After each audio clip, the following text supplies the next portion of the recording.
Hello everyone, welcome to my civil engineering YouTube channel. Please subscribe to it and hit the bell icon to get notified when I post my new videos. Today I'll be discussing regarding length of the cable subjected to a uniformly distributed load.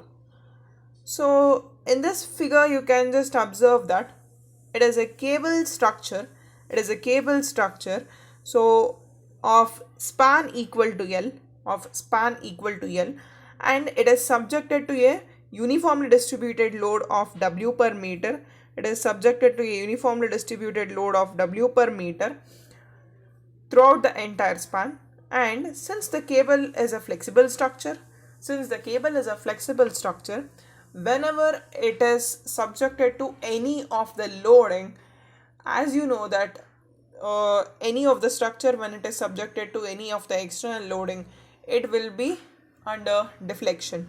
So similarly, since the cable is a flexible structure, it deflects in a parabolic way when it is subjected to UDL, right? So since it is subjected to a UDL, uniformly distributed load, throughout the entire span, it will be in the parabolic shape shape of deflection. The behavior will be of parabolic shape of deflection. So let me consider C as a midpoint. So C as a midpoint, which is at the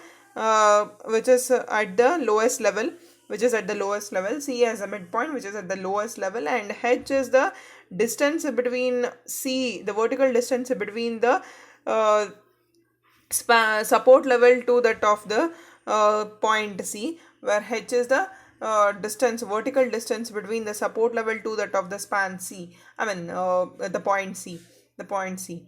So here again, A and B are the two supports. Which are hinged in nature, and it has the vertical reactions as VA and VB, and H is the horizontal reaction at both ends. Next, coming on to the equation of the dip.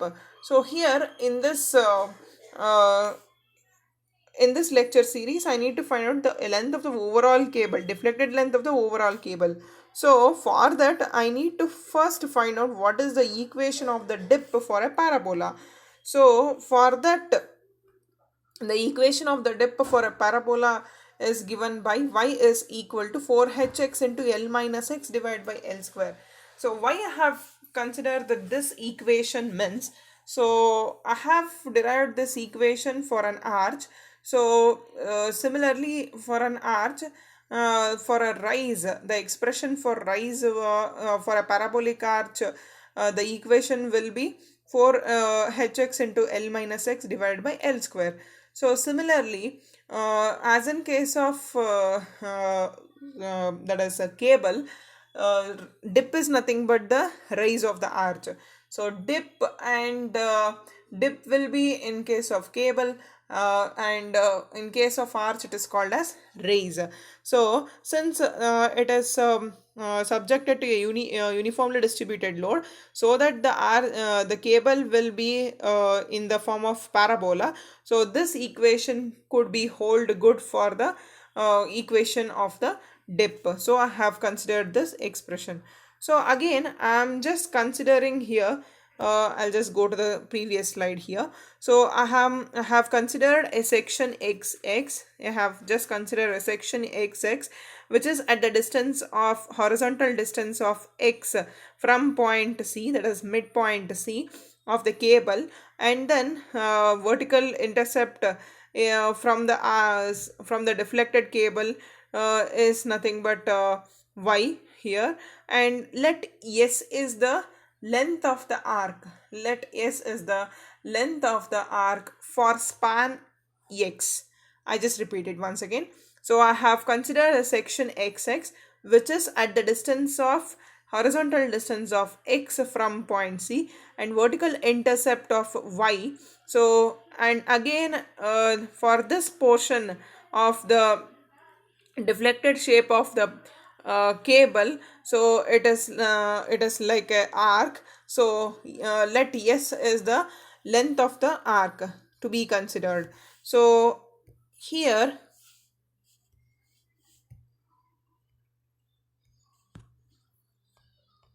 So here the equation becomes y is equal to 4hx into x minus 0 divided by L square.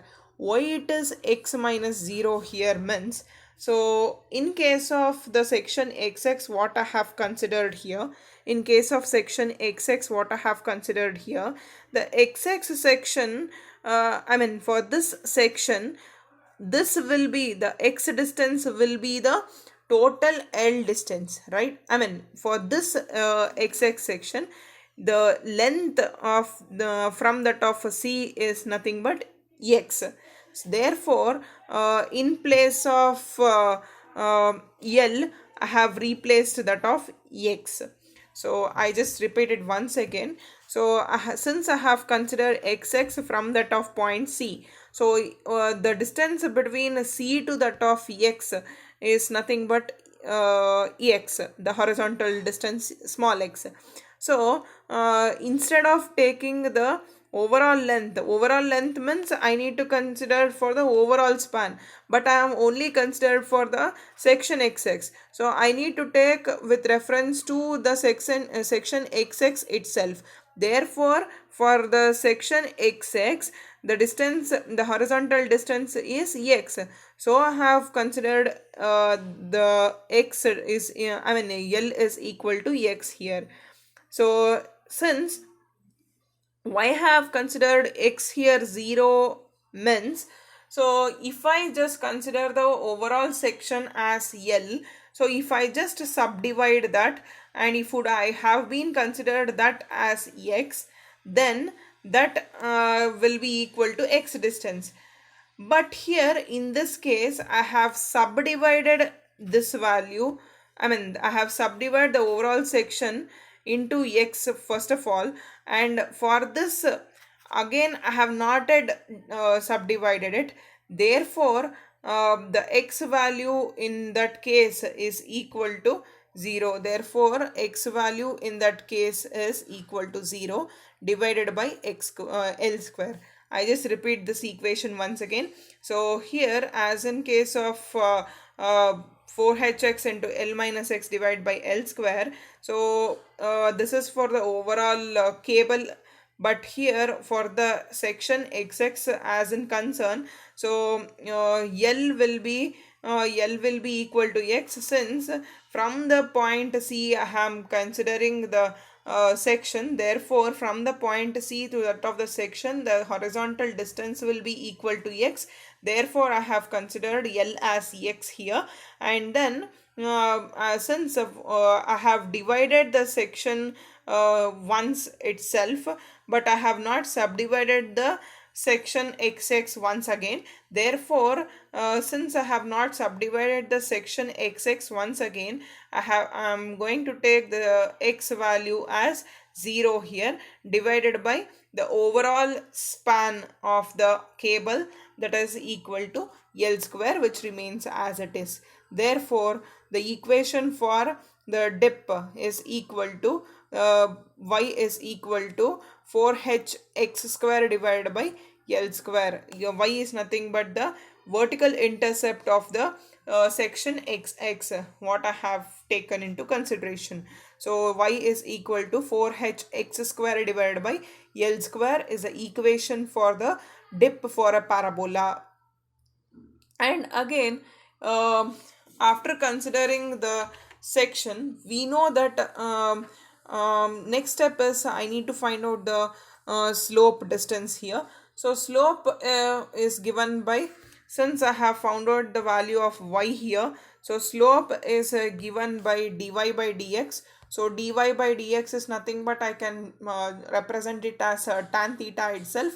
So after differentiating that y with reference to x, so I'll get what is the value of tan theta, that is nothing but 8hx divided by L square. 8hx divided by L square. So again from this tan theta value, if I want to find out the deflected length of the cable, so deflected length of the cable is nothing but the arc length of the section xx. Therefore if I just go back to the first slide wherein the picture is there. So here I have represented S as the length of the arch here. I mean the length of the cable here. So here this is the deflected length of the cable for the portion XX in concern. So if I since it is a very small portion, so I can just take it as a triangle itself. So this is the angle theta here. This is the angle theta here. So this is the angle theta here. So this is the arch distance. So length of the deflected arch. So if I just take it as a triangle, since it is a very small portion, so for this length, if I want to find out, I can just apply the secant function there. So secant function, so secant theta will be equal to, in terms of tan, I can just represent it as secant theta is equal to root of 1 plus tan square theta. So that since tan theta is represented by dy by dx, dy by dx for the smaller portion, therefore the secant theta can be represented as ds by dx, ds by dx. Therefore ds by dx is equal to root of 1 plus dy by dx the whole square. So therefore if I just substitute the value of dy by dx, the equation what I have got here, so that is 8hx divided by L square, I need to substitute here. So I'll get what is the value, that is ds by dx is equal to square root of 1 by 1 plus 64 times of h square x square divided by L power 4, h square L square divided h square x square divided by L power 4. So if I just neglect the smaller terms in if I just neglect the smaller terms, so that smaller terms for the deflected arc for the section XX, therefore ds is equal to, 1 plus 32 times of h square L x square divided by L power 4 into dx. So I have just brought this I have just multiplied this dx here, so that I'll get what is the value. So and I have neglected the smaller terms, since the area which is taken is very small into consideration. So the total deflected length of the cable, so the total deflected length of the cable is L. Deflected length of the cable is L.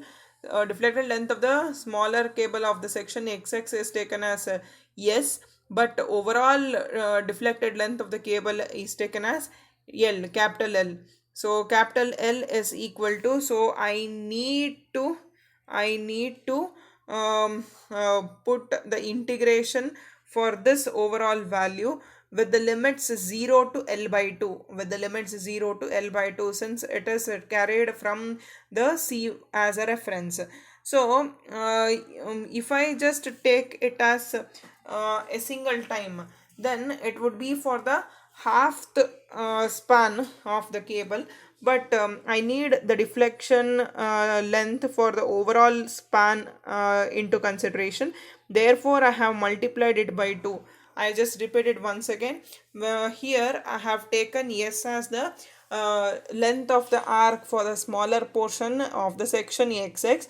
If I want to find out the length for the overall cable structure into consideration, then that is represented by capital L.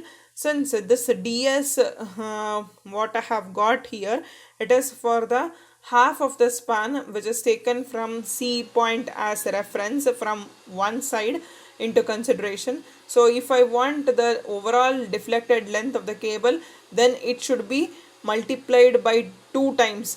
So it is half time I have got here.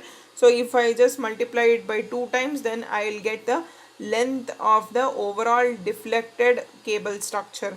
Therefore if I just integrate this with reference to 0 to L by 2, then I'll get the overall deflected length, that is solving the above equation, I'll get the deflected length as L is equal to 1 plus 8 by 3 h square divided by L. So where L is the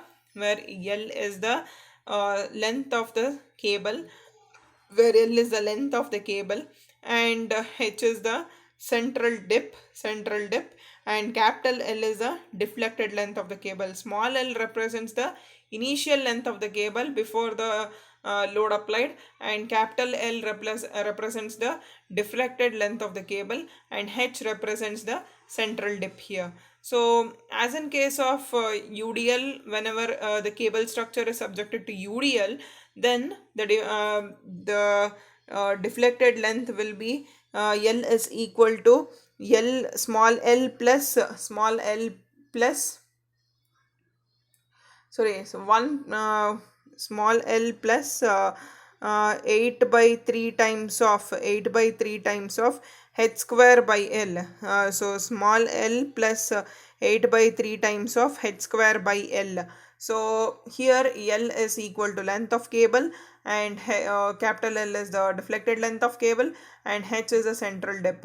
But as in case of when the cable is subjected to the concentrated load is concerned, then we are supposed to find out the each and every portion of the deflected length in terms of secant theta, what we have done in the numerical in the previous presentation, and then we are supposed to add each and every secant part of the deflected length, secant part of the length, so that it shows the deflected length. So we need to add overall secant part of the length, so that we'll get the total deflected length of the cable when it is subjected to the concentrated load. Then coming on to the next point, that is maximum and minimum tension in the cable. So here since the cable is a structure, I have said that cable is a structure which is subjected to a tensile force. So I need to find out at which part of the structure, which part of the cable structure it is subjected to the maximum and the minimum tension. So again, I am going to consider here as a cable which is subjected to uniformly distributed load throughout the span of magnitude equal to W per meter, and A and B are the two supports here. So since it is subjected to UDL throughout the entire span, therefore I just consider this cable as a symmetric. So VA and VB will be equal. Therefore I just straight away take the vertical reaction at A and B as WL by 2 itself. So in order to find out what is the value of the horizontal reaction, so I need to consider the moment about the center point, that is C point. I just take clockwise moment as a positive, since I am going to considering from the either of the support I can consider. So I am considering from the left side of the span. So it is and clockwise moments I am considering as positive, and anti-clockwise moments I am considering it as negative. So VA into L by 2. So VA into L by 2 from to the point C I am considering. So VA into L by 2, since it is clockwise, hence it is taken as positive, and H into small h. So H into small h, it is anti-clockwise moment, hence it is taken as a negative. And then the for this part it is having a UDL of W per meter for a distance of L by 2. Therefore I need to consider that also. So first I need to convert that UDL to the point load. I need to multiply that magnitude of UDL to the load to which it is acting there. So W is the magnitude of the load multiplied with the length, that is nothing but L by 2, and again I need to multiply with that of the centroidal length, so in order to get the maximum moment into consideration. Therefore, the centroidal distance from the point C to that of the UDL is nothing but L by 2 by 2, that is L by 4. Therefore, W into L by 2 into L by 4 will be the moment due to UDL at point C. So since it is in anti-clockwise direction, it is taken as negative. So again, at any point of the cable, you will be having the bending moment is equal to 0. Since it is flexible in nature, it doesn't have rigidity. Therefore, I have equated that to 0 in order to find out the value of the horizontal reaction. Therefore, the horizontal reaction will be equal to Wx square divided by 8h. Wx square divided by 8, WL square divided by 8h, sorry, WL square divided by 8h. So where W is the UDL, and then L is the span distance. So and H is the center dip. H is the center dip. Now I have considered here. So I'll just go to the previous slide here. So I have considered this part. Here in my next slide, only this part here. So here I have just projected this part here. So this is a point wherein B is a support and VB H are the support reactions. So at this portion, if I just extrapolate, I just project the value of UDL, it is again equal to W per meter for this span into consideration. So it is W per meter only for this span. So again, since the force will be of tensile in nature, so if I just take out that force for the cable, it will be considered as a T, which is acting at an angle theta with reference to horizontal. So therefore, the maximum tension of the cable will always be at the support side. That is resultant reaction at A or B. It will be the resultant of the reaction at A or B. So always the maximum tension will be at the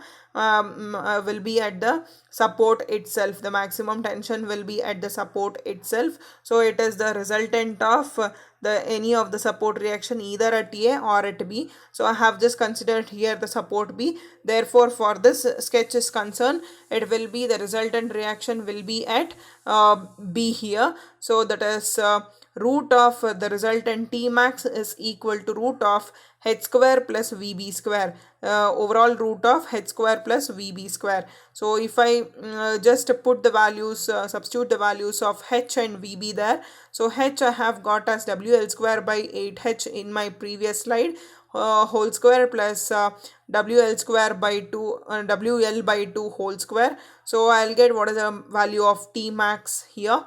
So this is the value of T max, that is WL by 2 into overall root of 1 plus L square divided by 16 H square is the overall value of the maximum tension. So again, if I want to